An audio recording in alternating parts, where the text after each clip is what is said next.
Connectivists view learning as network formation, and what is a classroom if not a social network? Students are connected with each other by virtue of being in the same class and having the same teacher. They often work collaboratively and learn from each other. But what if we could expand that learning beyond the classroom? In my vision paper, I imagined a not too distant future where students take ownership over their learning and connect to other learners in a variety of ways. One of the ways I imagined them connecting was through social networking sites like Facebook. Here's how I've been using social networking with my students. I wanted to use a site like Facebook so my students could create profile pages for the characters in The Great Gatsby. But I couldn't use Facebook because it was often blocked by school internet filters. I also didn't like the idea of students posting fake identities to a public site.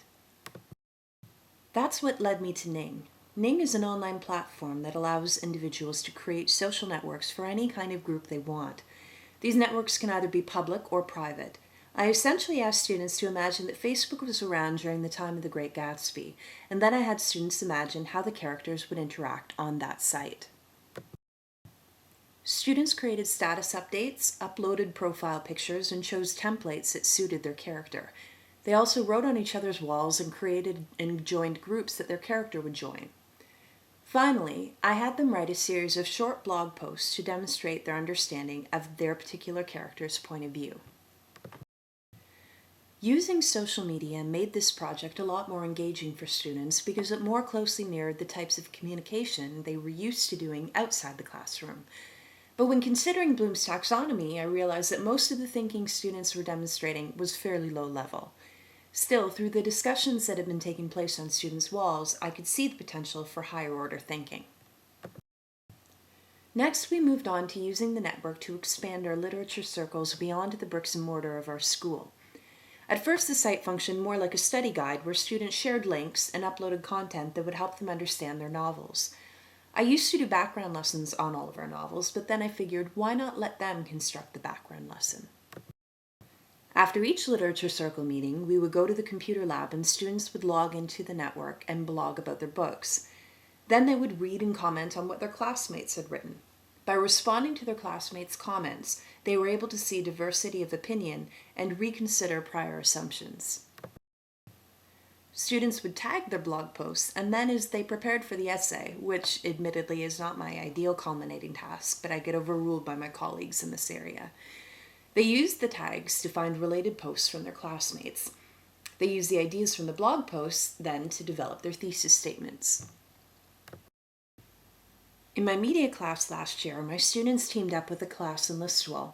This is where I really saw the potential for social networking open up. Students were able to participate in online conversations even though they lived in different cities. They read each other's blog posts and wrote on each other's walls. They shared different perspectives and found common ground. Here's what really surprised me about the process. When students created their Facebook-style pages, not every student embraced the idea. I had assumed that since this was the type of communication that my students did outside the classroom, the transition to using this tool inside the classroom would be a seamless one. But my students were suspicious of using tools that they were not used to having academic success with, no matter how interesting or engaging the tool was. In that way, students are not all that different from teachers. You have to make new experiences low risk and allow time to play and experiment and problem solve. They need to feel free to make mistakes without being penalized. When my students blogged, they were initially very shy about sharing their writing with the rest of the class for fear of judgment. Everything I'd read taught me that students needed authentic writing opportunities in order to be engaged, and writing for the teacher was not authentic. But I didn't consider the fact that while inauthentic, writing for the teacher was safe. As time passed, they gained confidence and couldn't wait to check their blogs for comments. One of my favorite posts came from a student who had been painfully shy about her writing.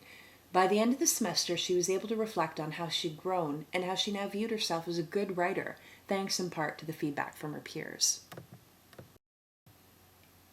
Our social networking sites allowed students to comment, question, and make connections, extending their understanding in such a way that I was no longer the keeper of all knowledge. And that can be a disconcerting place for a teacher to be.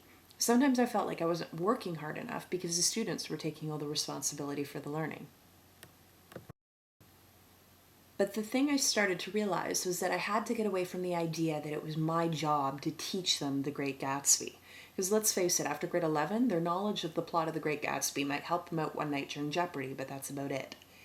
Instead, they developed problem solving and critical thinking skills that they'd be able to use even if they never studied English again.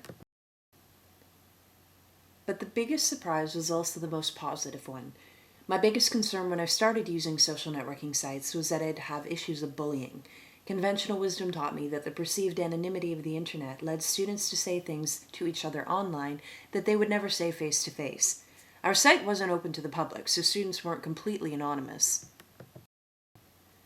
But they did say things online that they wouldn't have said face to face. They were kind. They were very supportive. They moved beyond the cliques and social groups and supported each other in ways that really took me by surprise. I hope that by modeling positive and constructive use of technology in the classroom, students will practice better digital citizenship outside the classroom. I know that as teachers, we're hesitant to try new things without completely understanding how that new thing works. But we expect our students to try new things that they don't fully understand every day. If we encourage our students and our colleagues to take positive risks in a supportive environment, we just might surprise ourselves.